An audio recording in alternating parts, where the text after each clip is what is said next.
Senadora Simone Tebet, pela bancada feminina. Vossa Excelência tem 15 minutos, com a tolerância desse presidente. Obrigada, senhor presidente. Está à sua disposição. Senhor presidente, senhor relator, Renan Calheiros, demais senadores, senhor secretário Elcio. Ontem, ao mesmo tempo que eu tive uma enorme alegria, eu diria até que euforia individual, ao mesmo tempo eu tive uma grande frustração e tristeza no campo coletivo. É que ontem eu tive o privilégio de tomar, por idade, num cronograma bastante avançado no meu estado, a vacina. No mesmo momento em que tomava a vacina, visualizava nas redes sociais que uma mulher como eu, do interior do meu estado como eu, com a mesma idade que eu, depois de ter tido complicação com o coronavírus, teve que ir às pressas, porque não tinha UTI no meu estado, para Rondônia, e lá faleceu. Eu trago esse episódio porque ela não me sai da cabeça até agora. Faz um pouco mais de 24 horas que eu tomei a vacina. Eu fui para casa, eu fui almoçar com a minha família. E essa mulher não teve essa oportunidade. Eu pude celebrar a vacina com os meus amigos, com a minha família. Ela não. Eu estou aqui neste momento, tendo a oportunidade de celebrar a vida. Ela não. Eu falo isso porque as perguntas que farei serão exatamente a respeito da omissão culposa e dolosa do governo que Vossa Excelência serviu, não sei se ainda serve, em relação ao atraso dessas vacinas que poderiam já estar no braço de milhões de brasileiros da minha faixa etária e da faixa etária de homens e mulheres de 35 ou talvez 40 anos ou mais. Praticamente a maioria do povo brasileiro considerável vacinável, para ser bem popular, e aí, entre aspas, esse termo. Ela poderia ser Maria, Simone, Leila, se fosse homem, poderia chamar Elcio, Renan, Jair ou Messias. Mas ela aqui representa o coletivo, e é sobre isso que eu quero tratar. Ela não foi vacinada, secretário, não por falta de oferta de vacinas ao governo federal. Ela não foi vacinada por omissão deliberada do governo em não adquirir as vacinas, isso já está comprovado. Eu não vou fazer nenhuma pergunta sobre isso. Isso aí já foi sobejamente avaliado, analisado, investigado e deve ter milhões de páginas no subsolo desse Senado comprovando essa ação deliberada. O que nós temos nessa CPI de diferente de todas as outras, e que é por isso que ela tem tanta audiência, é que ela não trata só de corrupção, que sim, nós vamos investigar se houve corrupção no governo federal e nos governos estaduais. Nós não seremos omissos em relação a isso. Mas a discussão maior aqui é que nós estamos falando de vida, de doentes, de UTI, entubados, eles não esperam para dizer, será que eu posso, será que eu não posso? Em medidas de emergência, em momento de emergência, eu fui gestora, faça-se, pega-se o celular, conversa com o Tribunal de Contas da União, eu vou comprar vacina da Pfizer, posso me responsabilizar sem ser imputada a responsabilidade pessoal do meu patrimônio numa ação criminal? Ligue para o presidente do Supremo Tribunal Federal, eu vou comprar as doses da Pfizer, ainda que a responsabilidade não seja dela, e seja do governo federal. Eu serei responsabilizado criminalmente ou civilmente por isso? Qual é a autoridade, qual é o órgão fiscal, qual é o órgão de controle, qual é o órgão judicial que diria isso? Todos diriam, comprem, pelo amor de Deus. Não tem desculpa, não há desculpa. Não há desculpa no campo político e não há desculpa no campo jurídico. Eu sou professora de Direito, há 12 anos dei aula de Direito Público. Não há crime de responsabilidade no comprar vacinas que ainda estão em fase 3. Há crime de responsabilidade, crime jurídico, crime civil, crime penal na omissão, porque há um preceito constitucional que diz que o direito à vida e à saúde é um direito fundamental, um direito social, e é nossa responsabilidade garantir essa saúde e a vida dessas pessoas. Então, eu não tenho dúvida quanto à materialidade. Houve omissão do governo federal e vamos investigar se houve do governo estadual. Agora, a dúvida que nós temos, que é essa pergunta que nós temos que dirigir à Vossa Senhoria, é de quem é a responsabilidade, porque ela não é só de uma única pessoa e não é só de um único órgão. A questão em ser investigada, portanto, é da materialidade. Eu reconheço que no Ministério da Saúde, Vossa Senhoria, às vezes até o ministro, estavam brincando com fogo amigo. Fala-se em gabinete paralelo. O gabinete paralelo não é só de fora, de pessoas que não faziam parte da administração pública. O governo paralelo vinha de dentro, vinha de outros ministérios, de outros órgãos e até de dentro do Ministério da Saúde, com técnicos muitas vezes indicados, não de carreira, eu não tenho dúvida disso, que não comungavam da linha, por exemplo, de Vossa Senhoria. Eu acredito na boa-fé de Vossa Senhoria e tudo que está dizendo aqui como técnico que tentou fazer o possível. Agora, por favor, secretário, não tome responsabilidade que não é sua. Diga a verdade aqui e expõe os fatos com clareza. Nós estamos vendo nas suas respostas que Vossa Senhoria fez o que podia dentro do limite, até da hierarquia, né, tão importante para o Exército Brasileiro e para as Forças Armadas, que até isso, esse governo teve a capacidade de arranhar na sua credibilidade. As Forças Armadas do Brasil são a grande referência das instituições brasileiras. É aquela que nos defende na nossa soberania nacional e que nos protege quando nós mais precisamos.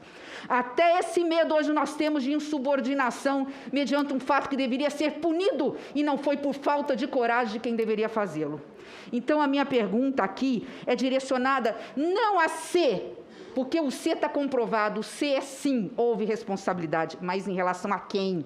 Quem são os responsáveis por não termos o carimbo no braço dos brasileiros da vacina? E hoje nós temos 480 mil vidas perdidas num passaporte de viagem sem volta, porque nós não teremos mais como superar a dor dos familiares que aqui permanecem. Por isso eu pergunto, chegou às minhas mãos, pela linha do tempo formulada no requerimento solicitado pela CPI, veio aqui as respostas, e eu tive cuidado, porque chegou ontem. Se talvez não tivesse chegado ontem, eu não teria tido o cuidado, o tempo hábil, porque eu passei em claro essa noite para ler 200 páginas de um documento que a CPI recebeu, com base numa resposta feita para a USP, junto ao Centro de Estudos de Pesquisas de Direito Sanitário da USP. Das 200 páginas, eu vou aqui trazer em menos de 2 ou 3 minutos as respostas. A pesquisa, junto com o apoio do CONAS, o Conselho Nacional de Secretários de Saúde, analisou 3.000 atos normativos e 580 atos desse ano e 3.000 atos normativos do ano passado. Decretos, portarias, leis, PECs, emendas constitucionais. Dentre tudo, a conclusão: há confluência entre a consciência dos atos e omissões praticados e a vontade de praticá-los. Há coerência entre o que se diz e o que se faz e o que se quer alcançar. Entre tantas coisas, a hipótese, sim, de procedência da existência de uma estratégia federal de disseminação da Covid, numa tese de imunidade de rebanho, não por vacina, mas de imunidade de rebanho coletiva por contágio ou contaminação em massa. Isso tem outro nome, a meu ver. Isso é assassinato.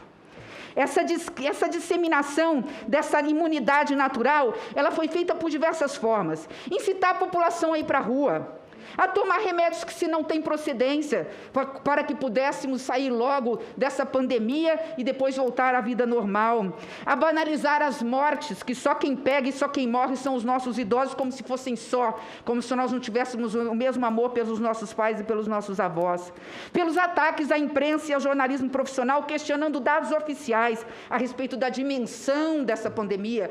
Não são 477 mil, são, entre aspas, apenas 270 mil, baseado em documento falso, já comprovadamente falso, cujo responsável já foi punido pelo Tribunal de Contas da União, e citado nós sabemos por quem. A pergunta é: para quê? Por quê? E o documento responde: porque há um objetivo aqui. O objetivo era, na imunidade de rebanho, através de fake news, estimular as pessoas a irem para as ruas e para que nós pudéssemos nos livrar da pandemia. Chega ao ponto, no final aqui, dele esclarecer claramente que há um dia muito importante, que acho que a CPI já abordou, que foi no dia 28 de outubro de 2020, lá na Câmara dos Deputados, em audiência pública realizada, um detalhamento supostamente científico dessa estratégia, a pedido do líder do governo, não vou citar o nome. Não ocorreu mudança nem mesmo quando o país virou pária internacional, quando nós viramos o epicentro, quando nós perdemos o controle da vida das pessoas. Enfim, chega a dizer dos efeitos do discurso das autoridades federais no comportamento da população. Eu vou repetir. Os efeitos dos discursos das autoridades federais no comportamento das pessoas, estimulando a aglomeração e provocando aglomeração. Qual é a conclusão? A incitação, eu vou ler entre aspas, a incitação ao contágio tem como principais pilares a disseminação da falsa crença que existe um tratamento precoce para a doença e o constante estímulo ao desrespeito massivo das medidas sanitárias básicas, como distanciamento físico e uso de máscaras, agravada pela banalização do sofrimento e da morte. E aí, sobre o uso de máscaras, vem a minha primeira pergunta. O Ministério da Saúde era consultado oficialmente ou extraoficialmente sobre projetos do governo federal, sobre não só as portarias do próprio Ministério, mas decretos baixados pelo presidente da República a respeito de política sanitária no combate à pandemia? Que eu tenha conhecimento, não. Nem para as nossas portarias, nem com relação a essas informações. Com relação a portarias de fronteira, por exemplo, nós éramos ouvidos na Casa Civil e outros temas que eu não me recordo agora, que nos chamavam para discutir na Casa Civil. Então, desses 3.000 atos normativos do ano passado e os mais de 500 atos, relator Renan, dos 3.500 atos normativos, decretos, portarias, projetos de lei, medidas provisórias e até emenda constitucional, o Ministério da Saúde, no que se refere à pandemia, não era cotidianamente ouvido no sentido da validade, da conveniência, da oportunidade, do mérito desses atos? Os que eu tenho conhecimento e que eu participei com técnicos do Ministério foram portarias sobre controle de fronteiras, abertura de aeroportos, medidas provisórias de abertura de recursos, discussão como a COVAX Facility e discussões como a encomenda tecnológica. Se Vossa Senhoria está lembrando, contando nos dedos, eu apontei 3.500 atos normativos e projetos que foram apresentados, então, Vossa Senhoria, aqui, e agradeço pela sinceridade, pela verdade, como eu disse, eu confio na sensibilidade de Vossa Senhoria, que Vossa Senhoria não fazia parte desse gabinete paralelo, confirma a conclusão que vou chegar. Se não foi chamado, não era chamado para opinar, acredito eu que nem mesmo dos projetos de iniciativa do Congresso Nacional, quando os projetos eram do Congresso Nacional relacionados à pandemia. Muitas vezes, senadora, chegavam por intermédio da assessoria parlamentar para nós nos pronunciarmos. E houve pronunciamento do Ministério por notas técnicas que eram encaminhados para a sanção de leis, veto de algum artigo. Pois bem, assim. Veja, secretário, no pico da primeira onda, presidente, senador Humberto, no pico da primeira onda, em julho, um deputado federal apresentou um projeto sobre uso de máscara. Ele foi vetado parcialmente, relacionado a estabelecimento comercial. Os estabelecimentos comerciais eram obrigados a dar gratuitamente máscaras para seus funcionários. Foi sancionado. Foram vetados alguns dispositivos, veio no último dia para o Congresso Nacional. Depois de 3 dias, fora do prazo do veto, veio um novo veto. Eu não sei como isso não passou desapercebido pelos presidentes das casas. Veio um novo veto. No pico da pandemia, secretário Elcio. Sabe quais foram os novos vetos? Pasmem. Olha o trabalho que se deu ao gabinete paralelo, que nega a pandemia e que nega que a máscara é tão necessária praticamente quanto a vacinação. O veto era o seguinte: fica vetado o dispositivo que exigia que nos órgãos e entidades de estabelecimentos comerciais deveria se afixar um cartaz informativo sobre o uso correto da máscara. Como que esse governo não está negando a pandemia? Como esse governo não estava preconizando a imunidade de rebanho? Como esse governo não tinha um gabinete paralelo? Se Vossa Senhoria acabou de dizer que não era questionado sobre o veto desses dispositivos. Eu vou mais. Olha o cúmulo da desumanidade, artigo 3º-F, vetado posteriormente, certo? Esqueceram, alguém alertou, olha, mas falta esse que é tão importante. Descumpriram a Constituição e mandaram fora do prazo um outro veto. O veto que obrigava o uso de máscaras de proteção nos estabelecimentos prisionais e nos estabelecimentos de cumprimento de crianças em medidas socioeducativas. O uso de máscaras aqui não é apenas para os presos, É para quem também protege a sociedade, que são os agentes penitenciários. Vetaram esse dispositivo, secretário. Portanto, eu não preciso de mais audiências, eu acho que essa CPI pode concluir o trabalho no que se refere à materialidade, porque está muito claro. A Vossa Senhoria acabou de confirmar. Existiam 2 Ministérios da Saúde. O de Vossa Excelência, que deveria ser ouvido sempre pela história de Vossa Excelência, pelo currículo de Vossa Excelência, oficial, e o Ministério da Saúde paralelo. Dentro do Ministério, nós não sabemos quem são, fora do Ministério em outros órgãos e fora do governo federal, envolvendo, inclusive, políticos do Congresso Nacional. E, diante disso, eu acredito que eu tenho ainda tempo, porque eu ia tratar exatamente da vacina. Eu vou fazer as 3 perguntas numa só, e eu realmente encerro, senhor presidente. Eu realmente encerro, é que eu quase nunca participo. Tomei vacina, eu peguei 2 aviões, cheguei meia-noite para poder chegar aqui, diante da minha indignação, da minha dor. Eu estou aqui falando com dor, eu não estou falando aqui, quem me conhece sabe que não sou de muita emoção. Dentro do Congresso eu procuro separar as coisas, mas está impossível como mulher, como cidadã e como cristã, separar a minha atividade enquanto senadora da República da minha condição de ser humano, cidadã, que está se doendo pela dor de outras pessoas que eu sequer conheço. Eu peço desculpas a Vossa Senhoria por estar ouvindo um desabafo aqui. Mas vamos à pergunta das vacinas. O ministro brasileiro disse, Vossa Senhoria confirmou, que essas tratativas junto aos laboratórios para aquisição de vacinas era de Vossa Senhoria. Eu sei que sim. Vossa Senhoria justificou todo o atraso, né? O atraso dado de forma técnica por Vossa Senhoria. Eu estou afirmando que esse atraso foi deliberado, não por Vossa Senhoria nem pelos técnicos competentes do Ministério, mas foi um atraso deliberado na parte da gestão política do governo federal. E eu fico imaginando, qual o reflexo, que alguém disse aqui, qual é o reflexo da corrupção nos governos estaduais? Nós vamos investigar. Qual é o reflexo de faltar kit intubação no número de mortes? Nós vamos investigar. Embora kit intubação está faltando no mercado e ficou concentrado na mão do governo federal. Mas a pergunta que eu faço é, qual o reflexo do atraso de vacinas no número de mortos com escala geométrica no pico da pandemia, do número de mortos pela pandemia? E mais, eu volto a falar da minha conterrânea sobre o aspecto do coletivo. Se as negociações das vacinas tivessem tomado outro rumo, o rumo da coragem, o rumo de defender a sociedade brasileira acima de tudo, né? De um governo que sabe ser leão, igual a Receita Federal, em relação aos pequenos contribuintes, que sabe ser um leão em relação aos pequenos, mas que mia, que nem um gatinho diante dos poderosos, eu pergunto, se nós tivéssemos tomado outro rumo, se nós tivéssemos contratado, doa quem doer, tendo o Congresso Nacional como parceiro as vacinas da Pfizer, lá atrás, quando foi oferecidas, eu pergunto, nós teríamos aqui como fazer uma estimativa, secretário, de quantos brasileiros da minha idade, na faixa dos 50 a 60 anos, teriam sido, que contraíram o coronavírus no final de abril, início de maio para cá. Quantas pessoas morreram e podiam ser salvas? E mais ainda, quantos de idades inferiores à minha?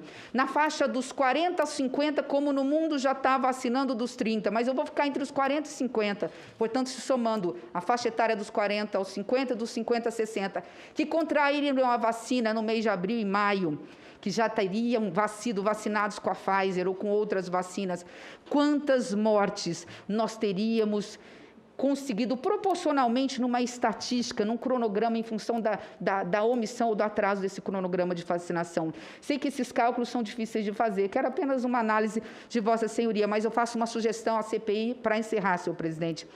Eu acho que cabe aqui fazer essa pergunta, talvez eu não esteja aqui, porque nós, infelizmente, temos pouca voz aqui, nós não somos membros titulares, secretário, mas vale a pena fazer essa pergunta, relator, para os técnicos que vêm na sexta-feira numa projeção. Tenho certeza que eles têm isso de cabeça.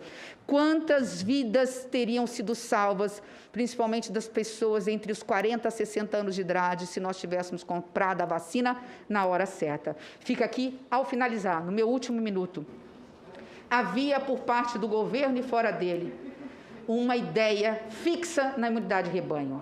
Essa ideia foi plantada na cabeça das autoridades máximas desse país por um gabinete paralelo. Esse gabinete paralelo tinha estratégia e tem estratégia. O que diz, não diz à toa ao vento, diz com estratégia tática militar. Há uma tática militar de disseminar fake news, de dizer inverdades, de misturar a verdade e confundir a cabeça da população, de, com exemplo, fazer aglomeração para que as pessoas também sigam, para tomar cloroquina no lugar de vacina, para todo mundo se contaminar logo e nós voltarmos à vida normal. Repito, secretário, esta comissão já sabe que isso aconteceu. Agora o que falta é saber quem é ou quem são e responsabilizar essas pessoas, porque pelo menos nessa CPI, eu tenho certeza, senador Renan, não se terá o passaporte da omissão perante a dor da população brasileira. Eu fico à disposição, pode fazer os esclarecimentos que achar necessário ou não, fique à vontade, desculpe o desabafo. Obrigado, senadora Simone. Essa presidência teve a tolerância devida com o tempo de Vossa Excelência, assim como terá com o próximo, que é o senador Eduardo Girão. Mas antes, pergunta ao coronel Elcio se quer fazer algum comentário. Pois não, coronel. Senador, obrigado. Eu compartilho do seu sofrimento. Cada morte é um ente querido que a população brasileira perde, não é apenas um número. Nós envidamos todos os esforços dentro do que era possível para, com a aprovação da Anvisa de uma vacina segura e eficaz, podermos disponibilizá-la, e tudo dentro do princípio da legalidade.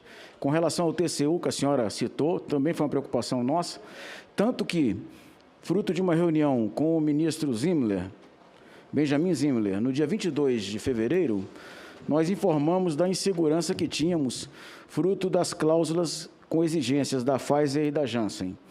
Esse relatório, esse material foi apreciado pelos técnicos do TCU, a CSEC Saúde, que cuida da análise da saúde. Esses técnicos deram parecer desfavorável, porém, o plenário, quando se reuniu, que salvo outro juízo, foi já no dia 17 de março, ele deu um parecer favorável. Eu lembro que, quando ele deu esse parecer favorável para a aquisição, dizendo que haveria segurança, já havia sido sancionada a Lei 14.125, que criou condições para essa contratualização. Mas eu destaco para a senhora também que nós envidamos todos os esforços, nós nunca discutimos ou indicamos essa imunidade de rebanho que a senhora citou, e sempre indicamos que o tratamento, o médico deveria ser procurado o quanto antes ao sentir os sintomas da doença, e que os remédios, caso o médico resolvesse prescrever, deveriam ser por indicação do médico. Com relação às medidas de prevenção que a senhora citou, editamos em 18 de junho a portaria 1565, orientando sobre o uso de máscaras, sobre manutenção de distância de segurança, ambientes ventilados, higienização das mãos com água e sabão ou álcool em gel, ou mesmo álcool comum, limpeza de superfícies e uma série de outras medidas para prevenir a disseminação do vírus e possibilitar um convívio seguro, como estamos aqui agora na comissão. Agradeço, se me permite apenas para dizer que a sinceridade de Vossa Senhoria só o exime de qualquer responsabilidade. Vossa Senhoria trouxe um dado gravíssimo aqui que precisa ser levado em consideração por essa comissão. Vossa Senhoria acabou de afirmar que Vossa Senhoria não era em plena pandemia, no período de pandemia, de algo que ninguém tinha conhecimento, que dirá um gabinete, Casa Civil ou Secretaria de Governo, nem o Ministério da Saúde tinha conhecimento do que estava acontecendo, de não ser consultado sobre veta uma lei que tratava de uma coisa muito simples como informe publicitário, informe no estabelecimento comercial sobre o uso de máscara, entre outras 3.500 atos normativos. Isso só corrobora que o Ministério da Saúde não era o ministério oficial que cuidava da pandemia. Então, acho que este é o elemento mais importante. Vossa Senhoria não tem responsabilidade em relação a isso. Vossa Senhoria foi como técnico. Mas importante mencionar que, politicamente falando, isso é muito grave. Eu agradeço a Vossa Senhoria. Obrigado, senadora Simone. O Ministério pode ter sido consultado e a área técnica consultada por intermédio da ASPAR, por onde chegavam essas consultas e era elaborada a resposta. Eu não sei quanto a esse específico, porque não necessariamente passava pela Secretaria Executiva. Eu só generalizei, são 3.500 atos, né? Obrigada. Secretário, é melhor que não tenha dado realmente uma resposta, porque se alguém deu uma resposta que era para vetar uma coisa dessa, é pior, é melhor que o Ministério não saiba.